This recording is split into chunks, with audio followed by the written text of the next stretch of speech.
خلیفہ کے ہم ہیں خلیفہ ہمارا، وہ دل ہے ہمارا آقا ہمارا، ہمارا ہمارا خلیفہ ہمارا، وہ دل ہے ہمارا آقا ہمارا، وہ دل ہے ہمارا آقا ہمارا۔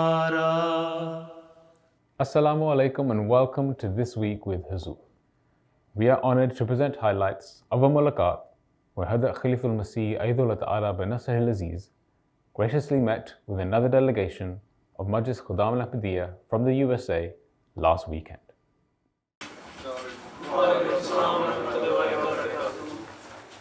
Last Sunday, Khuddam from the southwest region of the United States had the honor of having a mulaqat with Hazrat Khalifatul Masih V, Ayyadullah Ta'ala bin Nasr al-Aziz. 22 Khuddam had traveled especially for the mulaqat, which took place in Islamabad, UK. During the mulaqat, the Khuddam had the opportunity to introduce themselves and ask questions on a range of contemporary issues affecting the youth. آج کل دنیا میں بہت سے مخالفین ہیں جو جماعت احمدیہ پر جھوٹے الزام لگاتے ہیں اور انبیاء اور خلفاء کی توہین کر کے ہمارے جذبات کو ٹھیس پہنچاتے ہیں۔ پیارے حضور، ہم کیسے اپنی صبر اور وقار کو برقرار رکھ سکتے ہیں؟ قرآن شریف پڑھا ہے؟ جی جی۔ کوئی نبی ایسا ہے قرآن شریف میں لکھا ہو جس پہ مخالفین نے جھوٹے الزام نہ لگائے ہوں؟ نہیں، کوئی نہیں۔ قرآن شریف تو اس سے بھرا پڑا، پھر ہمیں پہلے بتا دیا کہ ان لوگوں کا کام ہی یہی جو انبیاء کے مخالف ہوتے ہیں وہ جھوٹے الزام لگاتے ہیں۔ انہوں نے حضرت موسیٰ پہ جھوٹے الزام لگائے، حضرت ابراہیم پہ لگائے، حضرت نوح پہ لگائے، حضرت یوسف پہ لگائے، شعیب اور جن کا ذکر ہے حضرت صلی اللہ علیہ وسلم سب کے بڑھ کے سب پہ الزام جھوٹے ہی لگائے نا۔ کسی نے کہا یہ جادو ہے، کسی نے کہا جھوٹے، ہم نے اپنے باپ دادا کو کبھی اس کی عبادت کرتے نہیں دیکھا، تم کہاں سے یہ نئی رسمیں لے آئے ہو ہمارے پاس، تم جھوٹے ہو، تم جادوگر ہو، تم فلاں ہو، یہی کہتے رہے نا۔ تو اس کو ہم پہ لگا رہے ہیں تو یہ تو ہماری سچائی کی دلیل ہے۔ اگر ہم پہ الزام لگاتے ہیں یہ تو یہ سچائی کی دلیل ہے کہ حضرت مسیح علیہ السلام نے فرمایا کہ وہی الزام جو تمام انبیاء پہ لگے وہ مجھ پہ لگ رہے ہیں۔ تو اس کا مطلب یہ ہے کہ یہی بڑی بہت بڑی دلیل ہے کہ میں سچا ہوں، اللہ کی طرف سے ہوں، ٹھیک ہے۔ اور اگر میں جھوٹا ہوتا تو تمہارے الزاموں کی ضرورت کوئی نہیں تھی، اللہ تعالیٰ مجھے ویسے ختم کر دیتا، کیونکہ اللہ تعالیٰ کہتا ہے جو مجھ پہ جھوٹے منسوب کرتا ہے باتیں دین میں تو اس کو ویسے ہی ختم کر دیتا ہوں۔ تو باقی رہ گئی بات یہ ہے کہ جذبات کو ٹھیس کس طرح پہنچتی ہے۔ باقی جو انبیاء کی قومیں بھی جذبات کو ٹھیس پہنچتی تھی، برداشت کرتے تھے نا، غصے میں آتے تھے لیکن برداشت کرتے تھے۔ آن صلی اللہ علیہ وسلم نے فرمایا صبر کرو۔ آن صلی اللہ علیہ وسلم نے فرمایا ایک حدیث میں کہ یہ کوئی بڑی بہادری نہیں ہے کہ تم کسی کو لڑائی کر کے پنچ مار کے اس کا منہ توڑ دو یا دانت توڑ دو۔ بہادری یہ ہے کہ اپنے جذبات کو کنٹرول کرو اور غصے کو قابو کرو، یہ بہادری ہے۔ تو یہ ہمیں دکھانی چاہیے۔ ہمیں اس بات کو خوش ہونا چاہیے کہ ہمارے ساتھ وہ سلوک ہو رہا ہے جو نبیوں کی جماعتوں کے ساتھ ہوتا ہے۔ اس کے لیے ہمیں جو الزام لگاتے ہیں ان کا جواب دینے کے لیے ہمیں دلیل چاہیے، اور دلیل کے لیے ہمیں ہمارا لٹریچر پڑھنا چاہیے، ٹھیک ہے۔ اپنا لٹریچر پڑھیں، تیار ہوں، جواب تیار کریں، ان کو دیں، کیونکہ جب مخالف کے پاس کوئی جواب نہیں ہوتا تو وہ لڑائی کرتا ہے، وہ گالیاں دیتا ہے۔ تو یہ تو ہمیشہ مخالفین کا شیوا رہا ہے۔ اور جو صبر کرنے والے ہیں، اللہ تعالیٰ کہتا ہے تم صبر کرو تو اس کا پھل تمہیں مل جائے گا۔ اور اللہ تعالیٰ نے دعا بھی سکھا دی کہ صبر کرو، ٹھیک ہے۔ السلام علیکم پیارے حضور، جماعت احمدیہ میں نظر لگنا اور حسد کے متعلق کیا تعلیمات ہیں اور ہم اس سے کیسے بچ سکتے ہیں؟ بات یہ ہے کہ جو نظر لگانے والے ہیں نا، وہ یوں تو نہیں کہ نظر لگی تو ختم ہو گیا۔ نظر سے بچنے کے لیے، حاسدوں کی حسد سے بچنے کے لیے دعا کرنی چاہیے اللہ تعالیٰ سے کہ اللہ تعالیٰ ہمیں حاسدوں کے شر سے بچائے۔ اصل میں جو حاسد ہے نا وہ حسد کرتا ہے، اس کی وجہ سے وہ بعض ایسی طریقے کرتا ہے، اس طرح وہ نقصان پہنچانے کی کوشش کرتا ہے جس سے اگلے کو نقصان پہنچے، اور اس کے لیے کوئی نہ کوئی طریقہ اختیار کرتا ہے، ٹھیک ہے۔ یہ صرف نظر لگنے سے تو کوئی نہیں. اگر ہاں نظر لگانے والے وہ لوگ ہیں جو دل میں حسد رکھتے ہیں کسی چیز کے لیے, تو استغفار پڑھو, لا حول ولا قوت الا باللہ پڑھو, ٹھیک ہے. باقی یہ کہنا کہ نظر سے کوئی نقصان ہو جاتا ہے, یہ کوئی ایسا وہ نہیں ہے کہ فلاں آدمی کی ضرور نظر لگ جائے گی. نظر لگانے والا حسد کرتا ہے اور پھر پریکٹیکلی وہ نقصان پہنچانے کی کوشش کرتا ہے, اس سے بچنے کی کوشش کرنی چاہیے انسان کو. باقی اس بات پہ فکر مند نہ ہو کہ جی فلاں آدمی کی نظر لگ جائے گی تو میں پتہ نہیں میرا چہرہ بگڑ جائے گا, یا میری قد چھوٹا رہ جائے گا, میرا دماغ خراب ہو جائے گا, یا مینٹلی میں اپسیٹ ہو جاؤں گا. نو, یہ سائیکلوجیکلی وہ اتنا مسمرائز کر دیتے ہیں بعض لوگ اتنا زیادہ کسی کو, تو وہ پھر اس کے انفلوئنس کے اندر آ جاتا ہے. اگر لا حول ولا قوت الا باللہ پڑھو اور پتہ ہو, اللہ پہ یقین ہو, تو ٹھیک ہے. باقی جہاں تک حسد کا سوال ہے, وہ من شر حاسد اذا حسد, اللہ تعالیٰ نے قرآن شریف میں دعا سکھا دی آخری صورتوں میں. لیکن حضرت مسلم صاحب نے لکھا ہے کہ بعض موقع کی حسد جو ہے وہ جائز اس طرح ہو جاتی ہے, اگر تم نے لگانی ہے وہ تم حسد کر کے نہ لگاؤ کہ نقصان پہنچاؤ, وہ رش کی ہو, اس کو اس کی تعریف کر رہے ہو, دماغ میں خیال ہے کہ اتنے اچھے کام یہ کر رہے ہیں تو میں بھی وہ کروں. یہ ایک دوسری قسم ہے حسد کی, کہ میں اس کے مقابلے پہ اتنا اچھے کام کروں جس طرح یہ کر رہا ہے. گو اس کو رش کہتے ہیں دوسری زبان میں, اپنے آپ کو دل میں اس کی تعریف کرنا اور اس کے اپنے اس کا نمونہ لے کے سمجھنا کہ میں بھی اس کے مقابلے پہ آؤں. کمپٹیشن ہو جاتا ہے نا, تو اس کمپٹیشن کو بعض لوگ حسد کہہ دیتے ہیں. وہ حسد نہیں ہے, وہ کمپٹیشن ہے, اور نیک کام میں کمپٹیشن جو ہے وہ جائز ہے. ٹھیک ہے. جی جزاک اللہ حضور. ہم یہ کیسے جان سکتے ہیں کہ حضرت مسیح موعود علیہ الصلاۃ والسلام کی بتائی ہوئی 3 روحانی حالتوں میں سے ہم کس پر ہیں؟ آیا ہم نفس امارہ یا نفس لوامہ یا نفس مطمئنہ پر؟ نیز یہ کیسے پتہ چل سکتا ہے کہ ہماری روحانی حالتوں میں بہتری آ رہی ہے یا نہیں؟ نفس ہمارا یہ ہے کہ جو برائیوں کی طرف لے کے جاتا ہے. ٹھیک ہے.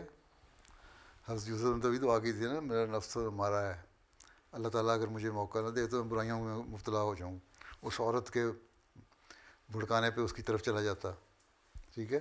اس کا مطلب نفس ہمارا وہ ہے جو دل میں یوں ہی برائیوں کی خواہش پیدا ہوتی ہے. اس کو جب آپ چھوڑے دیں تو آپ سمجھیں نفس ہمارا کے خلاف لڑ رہے ہیں. پھر نفس لوامہ کیا ہے؟ ملامت کرتا ہے دل آپ کو. دل میں خیال پیدا ہوتا ہے یہ میں نے برے کام کیے, اور نفرت آتی ہے اس سے. جب وہ خیال پیدا ہو جائے تو سمجھو کہ امارہ سے گزر کے لوامہ میں آ گیا میں, اور لوامہ میں اب میرا دل مجھے کہتا ہے ان برائیوں کو چھوڑو. اور ان برائیوں کو چھوڑنے کے لیے پھر کیا ہے کہ اس چیز کو پہلے تصور پیدا کرو دل میں, دماغ میں, کہ یہ بیہودہ چیز ہے, اور اس کے خلاف ڈٹرمنیشن ہونی چاہیے کہ میں نے دوبارہ یہ نہیں کام کرنا. پھر اس پہ قائم رہنے کے لیے دعا کرو, اور پھر وہ جو انوائرمنٹ ہے وہ جس وجہ سے تمہارا یہ پیدا ہو رہا ہے اس کو چھوڑ دو, اس ماحول سے نکل جاؤ. تمہارے دوست ایسے ہیں جو غلط کام کر رہے ہیں, ان دوستوں کو چھوڑ دو. ایسی کمپنی جہاں سے تمہیں غلط مشورے مل رہے ہیں اس کمپنی کو چھوڑ دو. ان سے بچنے کے لیے یہ طریقہ کار ہے. جب یہ کر رہے ہو تو سمجھو تم نفس لوامہ, تمہیں دل ملامت کر رہا ہے تو میں بری بات کر رہا ہوں. دل میں برا خیال آتا ہے نا کہ میں نے یہ کام کیا, غلط کیا ہے, جب یہ دل میں خیال آ جائے تو وہی لوامہ ہے. اور مطمئنہ تو اس وقت ہوتا ہے جب سارے کام تم چھوڑ دو اور صرف اللہ کا خوف دل میں رہ جائے. یہ اپنے آپ سے پوچھو تمہارے اندر صرف اللہ کا خوف ہے یا لوگوں کا بھی خوف ہے؟ کیا 5 وقت کی نمازیں اللہ کا خوف اور اللہ کی محبت میں پڑھتے ہیں آپ, یا صرف اپنی ضرورت کے لیے پڑھتے ہیں؟ یا آج مجھے یہ ضرورت ہے تو میں دعا کرنی ہے, اللہ میاں مجھے پاس کر دے, یا اللہ تعالیٰ میرے فلاں میرا پروجیکٹ ہے میرے کام میں برکت ڈال دے اور مجھے اتنا فائدہ ہو جائے, یا اچھا مجھے جاب مل جائے, اس کے لیے آپ دعائیں کرتے ہیں. کبھی یہ دعا نہیں کرتے کہ اللہ تعالیٰ اپنا پیار مجھے دے دے. ٹھیک ہے. جب اللہ تعالیٰ کا پیار مل جاتا ہے تو وہ مطمئنہ کی حالت میں آ جاتا ہے. وہ اپنا خود اپنے اسیس کرے انسان اپنے آپ کو کہ وہ مل گیا کہ نہیں، اور پھر اسی پہ قائم رہے. وہ باقی جب یہ کریں تو حضرت نے فرمایا، اس کو حضرت مسیح علیہ السلام نے بھی بڑا ایکسپلین کیا ہوا ہے کہ جب تم اللہ تعالیٰ کی تلاش میں رہو گے اور اس سے محبت کر لو گے تو باقی کام تمہاری دنیا کے خود بخود ہوتے جائیں گے. اور جب انسان دنیا کی حالتوں سے ختم ہو جائے اور صرف اللہ سے تعلق پیدا کر لے دنیا میں رہتے ہوئے، دنیا کے کام بھی کرے اور محبت اللہ سے ہو، تو وہاں دل کو اطمینان ہوتا ہے اور یہ برائیوں کی طرف نظر ہی نہیں جاتی. پھر نہ نفس ہمارا رہتا ہے نہ نفس لوامہ رہتا ہے. اس وقت اپنے آپ کو دیکھو خود، کوئی دوسرا نہیں بتا سکتا کہ آپ نے کس طرح اپنے آپ کو خود اسیس کرنا ہے کہ مجھے یہ مل گیا نفس کے نہیں ملا. اور یہ بڑی ایسی سٹیج ہے جو بڑی مشکل سے ملتی ہے. بعد میں یوں جاتا ہے اوپر، اپ اینڈ ڈاؤن آتے رہتے ہیں، چڑھتا ہے اوپر پھر گرتا ہے، یوں چڑھتا ہے پھر نیچے آتا ہے. وہ ایک سنیک اور لیڈر کی گیم ہوتی ہے نا، جو اوپر جاتے ہیں نیچے آتے ہیں، وہی گیم چل رہی ہوتی ہے انسان کے ساتھ. اس میں اگر جیت گئے، اوپر پہنچ گئے پوائنٹ پہ، دین یو آر نفس مطمئنہ ہو گئے. ہیں کتنے نمبر آتے ہیں، بعض 6 9 8 ڈائس کے اوپر آتے ہیں، چڑھتا جاتا ہے اوپر. آگے جا کے ایک جاتا ہے اسنیک کے منہ میں پھر نیچے آیا، نیچے آ گیا اسنیک کے منہ میں جا کے. تو بس قسمت سے اوپر جا کے پہنچتا ہے انسان. بس یہ ہے نفس مطمئنہ. ٹھیک ہے. بعض بڑی عمر کے لوگ جماعت میں ہمیں کام کرنے سے روکتے ہیں اور کہتے ہیں تم ابھی چھوٹے ہو. ہم اس بارے میں کیا کر سکتے ہیں؟ اگر تو لوگ شیو کرنے والے ہیں تو ان سے کو میری داڑھی آپ سے بڑی ہے، میں چھوٹا نہیں ہوں. بات یہ ہے چھوٹوں کو تو سکھانا ہے. سیکنڈ لائن تبھی تیار ہوگی نا. کام کرنے سے کیوں روکتے ہیں ان سے کو؟ ہم تو اس لیے آ رہے ہیں تاکہ سیکنڈ لائن تیار ہو. قوم وہی ترقی کرتی ہے جس کی سیکنڈ لائن تیار ہو رہی ہوتی ہے، اور سیکنڈ لائن اسی کو تیار ہوگی جو چھوٹے آگے آئیں گے کام کرنے میں. ٹھیک ہے. اس لیے اسی چیز کو دیکھ کے میرا خیال ہے حضرت مسلم رضی اللہ عنہ نے آگزیلری آرگنائزیشن بنائی تھیں ساری، خدام الاحمدیہ، لجنہ انصار، اور خدام میں پھر اطفال الاحمدیہ اور لجنہ میں ناصرات بنا دی تاکہ چھوٹے عمر سے ہی ان کو کام کرنے کی عادت پڑے. مجھے یاد ہے میں 10 سال کا تھا، کام خود اطفال الاحمدیہ میں کرتا تھا. پھر 12 13 سال کا ہوا تو سیکٹری اطفال الاحمدیہ کی محلے کی جو چھوٹے لیول پہ تھا، زعیم کے انڈر سیکٹری بن گیا، پھر زعیم بن گیا. تو اس لیول پہ ٹریننگ ہوتے ہوتے اس لیول پہ انسان آتا ہے. تو جب اس کی ٹریننگ ہو رہی ہوتی ہے، اگر چھوٹے ہوتے ہوئے ٹریننگ نہیں لیں گے، کام نہیں کریں گے اور بڑے ان کو انکریج نہیں کریں گے تو پھر سیکھیں گے کس طرح؟ وہ سیکنڈ لائن کس طرح تیار ہوگی؟ کل کو بڑے تو فوت ہو گئے تو جو چھوٹے کس طرح سنبھالیں گے؟ حضرت مسلم موعود نے اس لیے فرمایا نا، ہم تو جیسے بھی بنے کام کیے جاتے ہیں، آپ کے وقت میں سلسلہ بدنام نہ ہو، اس لیے کام کرنا ہے. اسے کہو میں چھوٹا نہیں ہوں، میرا دل بڑا ہے، میرے جذبات بڑے ہیں، میرے خیالات بڑے ہیں، میرے اندر ایمبیشنز ہیں جن کو میں نے حاصل کرنا ہے، میرا ایک پیشن ہے وہ میں نے حاصل کرنا ہے. تو وہ جب اس طرح کرو گے نا بڑے چپ کر جائیں گے. ٹھیک ہے. جی جزاک اللہ. ہم ایسے لوگوں کو کیا جواب دیں جو جماعت کے خلاف دبے لفظوں میں اور چھپ کر اعتراض کرتے ہیں؟ جو سے کو مخالفت کرنی ہے تو کھل کے کرو. دیکھو نا بعض لوگوں کو کسی عہدے دار سے کوئی گریونسز ہیں یا کسی کو کسی وجہ سے تکلیف ہوگی سچی تکلیف ہوئی ہوگی، لیکن اس کا مطلب یہ نہیں کہ جماعت کو بدنام کرو یا وہ سسٹم ہی سارا خراب ہے. وہ اس کی پرسنل برائی ہے جس کی وجہ سے اس کو نقصان پہنچا، تو وہ جو ہمارا سسٹم ہے اس کو اطلاع دو. ہاں حضرت صلی اللہ علیہ وسلم نے فرمایا کہ تم لوگ نے اطاعت کرنی ہے جماعت کی، ایک قوم رہنا ہے، ایک رہنا ہے. اللہ تعالیٰ نے قرآن شریف میں فرمایا کہ ایک رہو گے، اگر تم ٹوٹ گئے تو بکھر جاؤ گے اور پھر تمہاری پاس کچھ نہیں رہے گا. اس لیے یونٹی اسٹرینتھ، تو یونائٹ ہو کے رہنا ہے. اگر تمہارے پاس پرسنل گریوینسز ہیں کسی کے لیے تو وہ اس کو دور کرنے کے لیے عہدے دار جو ہیں بڑے ان سے کرو، اور یا پھر ان سے نہ زیادہ تعلق رکھو. لیکن ایک جماعت کے خلاف بولنا یہ غلط بات ہے، کیونکہ جماعت کا ایک سسٹم ہے اور یہ سسٹم نیچے سے چلتا ہے، پھر خلیفہ وقت تک آتا ہے، پھر مسیح موعود تک، پھر آخر تک جاتا ہے. تو حضرت صلی اللہ علیہ وسلم نے یہ فرمایا کہ تم جماعت بن کے رہو ایک، تبھی تو اس یونٹی میں تمہاری برکت ہے. اس لیے ان کو سمجھانا چاہیے کہ یہ کوئی فائدہ نہیں. اور اگر وہ مخالف ہیں, احمدی نہیں ہیں, تو پھر ان کا کام ہے ان کو کہنے تو مخالفت کرتے رہیں. ہمارا کام ہے ان کو سمجھانا کہ ہم صحیح ہیں. اگر ہمارے عمل ٹھیک ہیں, ہم اگر پریکٹس کر رہے ہیں صحیح اسلامی حکموں پہ, نمازیں پڑھ رہے ہیں 5, دعائیں صحیح طرح کر رہے ہیں, اللہ تعالیٰ پہ یقین ہے, حضرت صلی اللہ علیہ وسلم کے پر یقین ہے, قرآن کریم ہم پڑھ رہے ہیں, اس کے حکموں پر سمجھنے کی کوشش کر رہے ہیں, اور پھر اس زمانے میں حضرت مسیح موعود علیہ السلام نے جو ہمیں لٹریچر دیا ہے اس کو پڑھ کے اس پہ سمجھ رہے ہیں, تو پھر ہمیں کسی کی پرواہ نہیں, ہم ان کو جواب دے سکتے ہیں. ٹھیک ہے. آج کل مغربی ممالک میں ایتھیزم کے خیالات کا رجحان بہت بڑھ رہا ہے اور نوجوان مذہب سے دور ہوتے جا رہے ہیں. پیارے حضور کی خدمت میں سوال ہے کہ خدام الاحمدیہ انہیں اللہ تعالیٰ کے قریب لانے میں کیا کردار ادا کر سکتے ہیں؟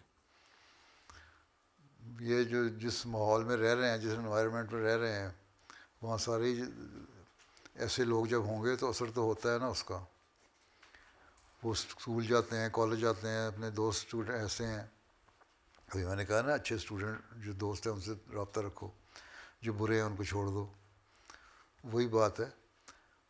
یہ تو حضرت مسیح علیہ السلام کے زمانے سے یہ آپ نے بھی ایک جگہ فرمایا, میں پہلے بھی کئی جگہ مثال دے چکا ہوں کہ ایک سکھ تھا, وہ اللہ تعالیٰ بھی یقین رکھتا تھا. وہ آیا آپ کے پاس گائیڈنس لینے کے لیے, میرا اللہ تعالیٰ کے خیالات جو ہیں میں پیچھے ہٹ رہا ہوں.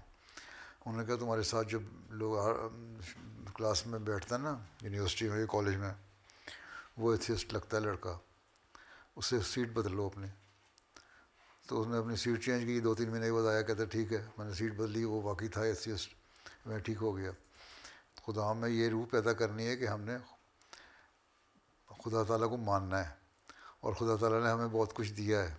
اس لیے تلاش کرو کہ خدا تعالیٰ کیا کیا ہم پہ احسانات ہیں, کہ ہم کہاں تھے, ہمیں کہاں اللہ تعالیٰ لے کر آیا, ہمیں کیا کیا مواقع دیے. اللہ تعالیٰ کہتا ہے تم پیدا ہوئے تو کیا چیز تھے, کچھ بھی نہیں تھے. تمہاری ماں کے دل میں ڈالا, تمہاری پرورش کرے, تمہیں دودھ پلائے, تمہیں سنبھالے, تمہارے نیپلز چینج کرے, تمہیں فیڈ کرے, اور اس کے بعد بڑے ہوئے.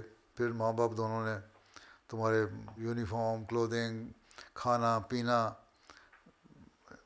سب کا خیال رکھا, ایجوکیشن کا خیال رکھا, تعلیم دلوائی ہے. تو یہ ساری چیزیں جو ہیں یہ احسانات ہیں اللہ تعالیٰ کے, ان کو ہمیں یاد کرنا چاہیے. کہ یہ کہنا کہ اتفاق سے ہو گئے, اتفاق سے نہیں ہوئے. یہ چیزیں اللہ تعالیٰ نے ہر ایک میں پیدا کی ہوئی, چاہے وہ ایتھیسٹ ہے یا مذہب کو ماننے والا یا نہیں ماننے والا. اللہ تعالیٰ نے ہر ایک کے لیے یہ موقع پیدا کر دیے تاکہ یہ بتائے کہ یہ کوئی طاقت ہے جو یہ سارا سسٹم جو ہے چلا رہی ہے دنیا کا. لیکن جو ایک مسلمان ہے, ایک احمدی ہے حقیقی, اللہ تعالیٰ کو ماننے والا, اس کو اللہ تعالیٰ کہتا ہے میں اس دنیا کے ریوارڈ کے بعد اگلے جہان کا بھی ریوارڈ دیتا ہوں. تو اس لیے ہمیں صرف اس دنیا کی تلاش نہیں کرتے رہنا چاہیے, اگلا جہان بھی ہے جہاں دوسروں کو سزا ملے گی. یہاں تو ان کی محنت کا پھل ان کو مل جائے گا, لیکن اگلے جہان میں جا کے ان کو اللہ تعالیٰ پھر سزا بھی دے سکتا ہے. اس لیے ہمیں اس سے بچنے کے لیے اللہ کے قریب آنا چاہیے, اور یہی ہمارا مقصد ہے. اسی لیے ہمارے ماں باپ نے بڑا سوچ سمجھ کے اسلام اور احمدیت کو قبول کیا تھا, اور اسی کو ہمیں آگے چلانا چاہیے. اور پھر دوسرے یہ کہ خود اپنے نمونے دکھاؤ. اگر عہدیدار جو ہیں, اب قائد جو ہے یا ناظم جو ہے, وہ منتظم جو ہے, وہ اس کے اپنا نمونہ نہیں ہے, 5 وقت نماز نہیں پڑھ رہا, یا نمازیں پڑھتا جلدی جلدی چھوڑ دی, یا دعائیں نہیں کر رہا اپنے لوگوں کے لیے. مربی صاحب ہیں وہ دعائیں نہیں کر رہے ہیں, 2 نفل نہیں پڑھ رہے لوگوں کے لیے, تو نمونہ نہیں ہوگا ان کے سامنے. جب نمونہ قائم ہوگا تو وہ پھر کہیں گے ہاں یہ چیزیں. پھر اپنے قریب لاؤ, مجلسیں ہوں, سوال جواب ہوں, انٹریکشن ہونا چاہیے, سیمینارز ہونے چاہیے جس سے ان کے سوالوں کے جواب ملیں. صرف یہ کہہ دینا کہ تم جی جلسے پہ آ جاؤ, تم نے نمازیں پڑھنی ہے, تم نماز بتاؤ 5 نمازیں پڑھی کہ نہیں پڑھی, قرآن پڑھا کہ نہیں پڑھا, حاضری کتنی تھی تمہاری, یہ اس سے نہیں کام ہوگا. ہاں میٹنگ کریں, اس میں بجائے اس کے تقریر کر دیں. یوں ہونا چاہیے, دھواں دار تقریریں سارے کر لیتے ہیں, جلسوں پہ تقریریں کر دیتے ہیں, بہت ساری سن لیتے ہیں, کافی ہے. اب ان تقریروں کے اوپر ایک پروگرام بناؤ اور ڈسکشن پروگرام ہو, انٹریکشن ہو آپس میں, سوال جواب ہوں, وہ ان کے جواب دیں مربی صاحب, قائد صاحب. تو پھر لوگوں کو تسلی بھی ہوگی, خدا ہے, کیوں ہے, کس لیے ہمیں اس کی عبادت کرنی چاہیے, خدا کو کیا فائدہ عبادت کرنے کا. اللہ تعالیٰ قرآن شریف کہتا ہے مجھے کوئی فائدہ نہیں عبادت کرنے کا, باوجود اس کے اللہ کہتا ہے عبادت کرنے کے لیے تمہیں پیدا کیا ہے. پھر کہتا ہے مجھے کوئی فائدہ نہیں, تم لوگ چیز کیا ہو, میرے سامنے تو ایک معمولی سے کیڑے کی طرح ہوں. تو اللہ تعالیٰ کو ضرورت نہیں ہے, لیکن ہمیں ضرورت ہے, اس دنیا میں بھی اگلے جہان میں بھی. اور یہ جو سوال جواب ہوتے ہیں نا اس طرح, پھر بہت سارے لوگوں کے ڈاؤٹس جو ہیں, شکوک جو ہیں, وہ دور ہوتے ہیں. ٹھیک ہے. جزاک اللہ حضور. وہ لوگ جو روحانیت کی تلاش کر رہے ہیں یا دین کے معاملے میں جد و جہد کر رہے ہیں, ان کے لیے حضور کی کیا رہنمائی ہے؟ تو اللہ تعالیٰ تو قرآن شریف میں کہتا ہے کہ جو الذین جاہدوا فینا, جو ہمارے راستے میں جہاد کرتے ہیں ہم ان کو اپنا راستہ دکھاتے ہیں. تو اللہ تعالیٰ کی اگر صحیح طرح تلاش کر رہے ہو روحانیت کی, تو اس کو اللہ تعالیٰ ہدایت دیتا ہے. اس لیے اگلا میں یہ دعا کرو, نمازوں میں دعا کرو, سجدے میں دعا کرو. میں پہلے بتایا تھا نا, یہ دعا کرو کہ اللہ تعالیٰ ہمیں مل جائے. جب اللہ تعالیٰ کی محبت مل جائے گی تو روحانیت میں بھی ترقی ہوتی جائے گی. ٹھیک ہے. اور یہ خوف ڈر کے مارے, جنت اور دوزخ کے خوف کے مارے نیک عمل نہیں کرنے. نیک کام اس لیے کرنے کہ اللہ تعالیٰ ہم سے راضی ہو جائے, خوش ہو جائے. کسی سے محبت ہو تو محبت جس سے ہو اس کو خوش کرنا چاہتا ہے نا انسان. تو اللہ تعالیٰ کہتا ہے مجھے سے محبت کرو, پھر تمہارے اندر روحانیت بھی بڑھتی جائے گی. As the mulaqat concluded, the Khuddam had a photo with Hazrat Khalifatul Masih and also received the gift of pens. Hazrat Amirul Mumineen expressed his happiness at the fact that the Khuddam had a good standard of Urdu. Urdu سیکھنے کا فائدہ تب ہوگا جب جو original literature ہے نا حضرت مسیح موعود کو, اس کو بھی سمجھنے کی کوشش کرو اردو میں, تب سمجھ آئے گی. نہیں تو انگلش میں جب کرتے ہیں ٹرانسلیشن تو وہ چاہے آج کل تو ویسے ہی آسان ہوا, اے آئی کے ذریعے ٹرانسلیشن کر دیتے ہیں, وہ بڑی غلط ٹرانسلیشن ہو جاتی ہے. اب مولوی صاحب کل ہی مجھے بتا رہا تھا کہ ہمارے ایک لٹریچر میں کتاب میں چھپا ہوا میں نے ہے, وہاں صحیح بخاری کا ترجمہ انہوں نے کر دیا ہے کریکٹ بخاری. ٹھیک ہے, تو یہ صحیح نہیں ہے. Hazrat Amirul Mumineen also inquired about the current fires in Los Angeles and if any Ahmadis have been impacted. پیچھے خبر لے رہے ہو گھر ٹھیک ٹھاک ہیں؟ جی. اور ہزاروں کے ایک دو تین ایسیوں کو ایویکویٹ کیا ہے انہوں نے وہاں سے. جی. چلو اللہ حافظ. Those were highlights from a mulaqat that took place last weekend. We now end with our final segment, the Friday Sermon Summary. In today's Friday sermon, Hazur, may Allah be his helper, spoke regarding 2 expeditions that took place. Towards the end of his sermon, Hazur, may Allah be his helper, appealed for prayers for the Ahmadis of Pakistan and the people of Palestine. Pakistan کے حالات کے لیے دعا کے لیے کہتا رہتا ہوں. اس میں تو شدت بعض دفعہ بہت زیادہ آ جاتی ہے, اور انتظامیہ اور حکومت بھی لگتا ہے کہ شدت پسند مولویوں کے ہاتھوں میں کھلونا بنی ہوئی ہے. پہلے تو یہ خبریں آتی تھیں کہ مسجد کا مینارہ گرا دیا یا محراب گرا دی, ان کو یہ اعتراض تھا. لیکن اب ڈسکے میں کل انہوں نے سڑک بنانے کے بہانے پہلے نوٹس بھیجا کہ اتنی جگہ ہم لیں گے اور وہاں بلڈوزر پھیر کے جگہ صاف کریں گے. اس سے صرف تھوڑا سا حصہ غسل خانے وغیرہ مسجد کے آتے تھے, لیکن جب بلڈوزر لے کر آئے تو انہوں نے مولویوں کی کہنے پر ساری مسجد کو مسمار کر دیا اور شہید کر دیا. یہ مسجد پرانی بنی ہوئی ہے, پارٹیشن سے پہلے کی بنی ہوئی تھی, اور چودھری ظفر اللہ خان صاحب کے نشست بنوائی تھی. بہرحال یہ آج کل اب اس حد تک بڑھ گئے ہیں. اللہ تعالیٰ ہی ہے جو ان کی جلد پکڑ کے سامان پیدا فرمائے اور ان کے مگر ان لوگوں پر الٹائے. اس لیے احمدیوں کو خاص طور پہ پاکستان کے احمدیوں کو بہت زیادہ دعاؤں کی ضرورت ہے.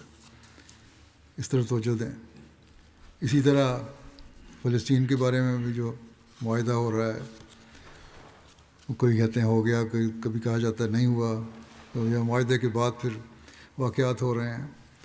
تو اس بات پہ بعض لوگ بے جا خوشی کا اظہار کرنے لگ گئے ہیں، لیکن ان کو سمجھنا چاہیے کہ دجالی طاقتوں کا کوئی اعتبار نہیں ہوتا، یہ کہتے کچھ ہیں کرتے کچھ ہیں، اس لیے اتنی زیادہ خوش فہمی کی ضرورت نہیں ہے، ان کے لیے دعاؤں کی ضرورت بھی ہے، اور مسلمانوں کو عقل سے کام لے کر اپنے حق حاصل کرنے کی طرف کوشش بھی کرنی چاہیے۔